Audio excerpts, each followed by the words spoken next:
Welcome. This is William Trosky, dumbexpert.com. I provide credit restoration services for the whole continental United States. And plus I do other affiliate programs and health and services, discounts with dental, vision, and chiropractic care with a mirror plan. And plus I also provide education with various cryptocurrency platforms and trading platforms such as Bittrex. The thing is, I like to talk about this whole occultism, which is occultism on steroids, which pretty much outlines all the pretty much holidays. The major mainstream holidays are pretty much pagan. Christmas, Easter, New Year's Eve, St. Patrick's Day, Halloween, and various others. I'm going to outline like in old English there. I'm going to ask like a holiday known as Christmas. Or now possibly what could be has like wrong with that one, like a spirit of goodwill towards men and all this. Well, if you understand the truth behind Christmas, the Christmas story, you're gonna find out the whole thing is pretty demonic, and it ties all the way back to Nimrod. Uh, First of all, Odin is a widely revered god in Germanic mythology, Norse mythology, and the source of most surviving information about him associates with his wisdom, healing, death, royalty, the gallows,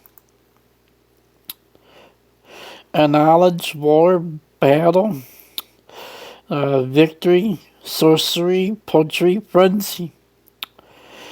And Odin is which pretty much a Germanic prominent god throughout the recorded history from like Northern Europe and from the Roman occupation regions of Germany, or which the region known as Germany, from the year 2 like BCE through the movement of peoples during the migration period, 4th and the 6th centuries there, and the Viking Age, the 8th to the 11th centuries, and like in modern period of rural folklore of the Germanic Europe continued to acknowledge Odin, and references to him appear in places throughout regions historically inhabited by the ancient Germanic peoples. And the day of the week, Wednesday, bears his name as well. And many Germanic languages, including English. Old Norse texts portray Odin as the son of Bistra and Bor, along with two brothers, Vili and Vi. And he fathered many sons, most famously to the gods Thor and Balder, with Frigg, and he is known by hundreds of names. Odin is frequently portrayed as one-eyed and long-bearded, wielding a spear named Gungnir, or appearing in disguise wearing a cloak and a broad hat. And he is also often accompanied by his animal familiars, the wolves, Jerry, and Freki, and ravens, Hugin, and Munnan, who bring him information from all over Midgardly and He rides the flying eight-legged steed, sniffing across the sky and into the underworld. In these texts, frequently he seeks greater knowledge, most famously obtaining the meed of poetry, makes wagers with his wife Frigga over his endeavors, and he takes part in both the creation of the world by slaying the primordial being Ymir, and in giving life to the first two humans, Ask and Embla. And he provides mankind with knowledge of runic writing and poetry, showing the aspects of this cultic hero. He's pretty much associating with the Yule holiday with the Yule log. So what could be possibly wrong with Christmas, with Christmas tree? Anything biblical or ungodly about it? Well, according to the Bible in Jeremiah chapter 10, we pick the verse up where it says, "Hear the word which the bolt speaketh into your house of Israel. Thus saith the Lord." And folks, I want to memorize these next 7 words, where it says, learn not the way of the heathen, and be not too smitten at the signs in heaven, for the heathen are dismayed at them. For the customs of the people are they now listening very carefully to this middle verse. Verse 3, for one cuts the tree out of the forest and work it with the hands of a workman with an axe. It works with an axe. It works with an axe, and he deck it with silver and gold and fasten it with hammers, so it not move not. Some like to portray it is that a Christmas tree? And right here, where it says in God's own word, where he says, learn not the way of the heathen, where the heathen of ancient occultists are also known as pagans. And you're really not supposed to be practicing any of this gods, their words. And he makes it very clear not to be involved in this type of ritual. And yet we're going to be going to these people, trying to convince them that, you're not talking about a tree here that he's referring to, but God makes it very clear that these people have gone out, that they cut a tree and they brought it home, where they fastened it to where it didn't move, or put all types of gold and silver decorations on it, and they decked it with the halls. And tell me, this is just something but pagans do. Something off other than the tree, because this is exactly what the pagans were doing at that times. Exactly what they're doing now. When we take a look at these pictures there and the hieroglyphs. Now look at this, This is ancient hieroglyphs.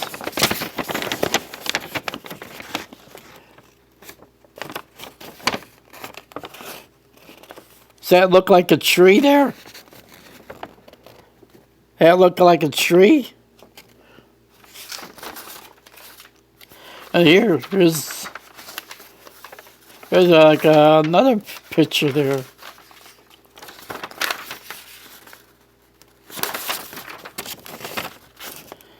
Yeah, That pretty much looks like a tree. These ancients, they're doing stuff with a tree. And the thing is, like, this whole thing, like, goes all the way back to ancient, like, a Nimrod. And during the time, like, with the flood, God intervened to bring Satan's deceptive workings to a screeching halt. And like a man that could, like, because man had become so like corrupt and perverted and evil that God was prepared to start all over there. And yet soon after the flood, and like Satan really got busy again and set up his pagan system all over again. Goes, of course, in the times of the flood there. And there was like giants in the land, as like if you recall, like the book of Genesis.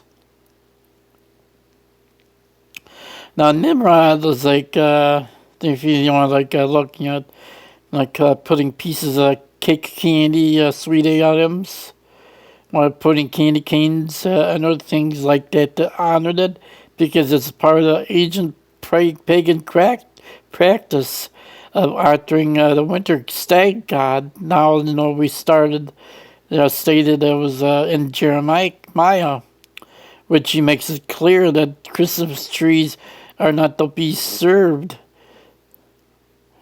that they absolutely have nothing to do with any that is good or godly, and there's really nothing to do with Christ anyway. So, like, with the question with December 25th, and it's like, let me ask you questions, or did all the apostles celebrate birthdays, or make it like birthdays every year? Well, just point me out there in the Bible there, if you can find it. Now, on top of the Christmas tree, you're going to be finding like a fine pointed star. So the question is, like, with the top of the Christmas trees, you're going to call many different candies or little cake offerings. And all this is there because it goes all the way back to Nimrod. In Genesis 10, chapter 10, 8 and 9, Nimrod was described as a mighty hunter, or the mighty one. And Hebrew indicates that he became a tyrant or a despot, and he rebelled. He was also known everywhere for his might. And the name Nimrod in Hebrew is derived as Nimrod, meaning he rebelled. Although later on he assumed many different names. And the one that matters to God is that the one describes him best.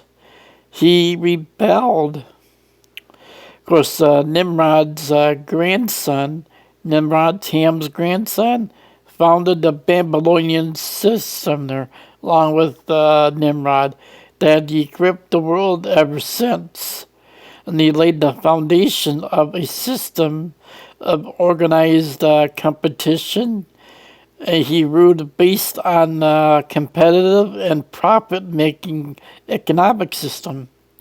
And Nimrod built the Tower of Babel and original Babylon, and ancient Nineveh, and many other cities as well, and organized the first kingdom all in defiance of God. And like remember, Nimrod copied, propagated, and expanded on the society and customs that had been in existence before the flood. A system like that God calls the way of Cain. And there was like, if you read in Jude 11, a way that led to a total destruction. And from many other ancient writings, much of this learned like this man who started a great organized apostasy from God, that he dominated this world until now. Nimrod was so evil that it is said he married his own mother, whose name was Semiramis. Semiramis, through her schemings, had become known as the Babylonian queen of heaven, that made Nimrod the divine son of heaven. Together, they became a perverted mother-son tandem. And the Bible is pretty much silent on how Nimrod died, but it pretty much may have been like a violent death. But ancient tradition says that he came to a violent end. And this is corroborated by the account of Osiris' violent death, which became the central theme of Egypt's idolatry worship. Tradition suggests that Nimrod may have been executed by Shem, son of Noah, who was deeply opposed to Nimrod's rebellion against God. And Shem was the son who walked most closely in the ways of God that had his father taught him. Nimrod's own violence had been paid for with his life. There, you look in Genesis chapter 9, verse 6, and the tradition continues that Nimrod's body was cut in several pieces, burned, and sent to various families of the earth as a warning from God. After Nimrod's death, Semiramis became ruler of her son's kingdom, used by Satan, and she probably bore a son called Tammuz. She spread the evil doctrine of the survival of Nimrod as a spirit being, and she promoted a mystery religion and claimed that Nimrod now was the sun god. And Semiramis also became known by various other names. In Encyclopedia Britannica identifies her connected with the doves of Ishtar or Astarte, irresistible charms of Semiramis, her sexual excess, and other features of the legend all bear out the view that she was probably a form of Astarte, and so fittingly convinced as the great queen of Assyria. So it was like with Nimrod is considered a sad god, the winter god, and just like that. And it was also the Druids who began the traditions of the Yule log. Celts throughout the sun stood still for 12 days in the middle of winter, and during this time, a log was lit to conquer the darkness, to banish evil spirits, and bring luck for the coming year. And it was customary for the Yule log celebration to an entire family affair. And everyone joined to find and harvest the perfect tree. Now, many now know Christmas is pretty much has pagan roots to the core, but still refuse to give it up. Some will answer that it means so much to the children that it brings families together. But does it really? Have lies and deceit and paganism accomplished such things? Others will say, but I don't worship the Christmas tree. So it's not an idol to me. And never does God say that idols are only carved images toward which only ignorant religious savages pray. Know ye not that to whom to yield yourselves servants to obey? His servants are to whom to obey. That goes Romans chapter 6, verse 16. You'll see now that how God condemns the Christmas, and yet you continue keeping it there, and the object of the devotion is Christmas is really not of God. For many people, Christmas is an idol. Now ask yourselves, what is the source of religion? Religion is the obedience, service, and adoration rendered to an object or one's worship system of faith and devotion to a superior authority, the profession, practice, and observance of whatever belief and practice is required by that superior authority.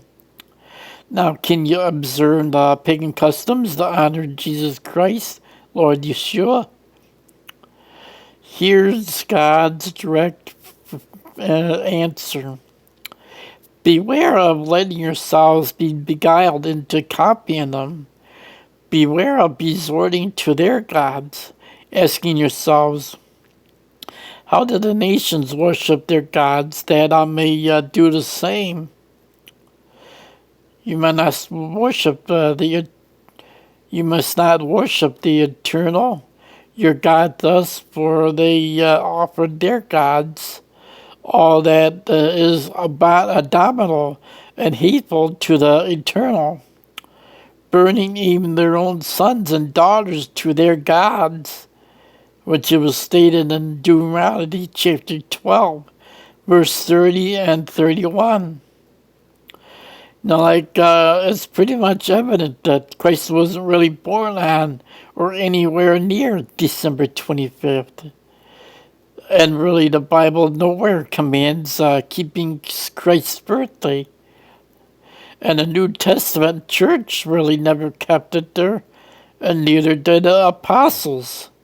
And there's no record of Jesus Christ or his apostles ever cutting down a tree or decorate it with ornaments. Long before the time of Christ, pagans, Romans, celebrated Brumalia, or the rebirth of the sun, after the winter solstice. It was also a festival originally celebrated with the same customs on the birthday of their god, the god of the sun, and it was pure idolatry. So now it could be possibly ungodly in kissing underneath mistletoe, like to bring that up. Well, there's a couple things. Mistletoe is, first of all, if you're gonna like to warn you about people would ever do never not to touch those berries, because those pretty much poisonous. And according to the Druids, it was considered sacred to the Druids, and it was a fertility plant.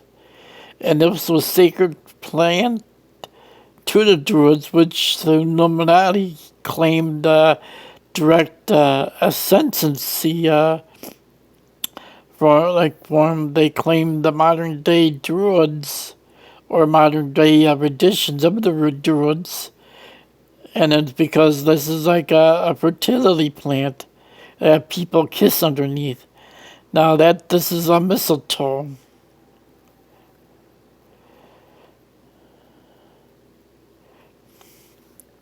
So the thing is, with Christmas holidays. And the thing is pretty much Santa Claus with a sleigh and with the reindeer. If you look at Matthew chapter 15, then these people, like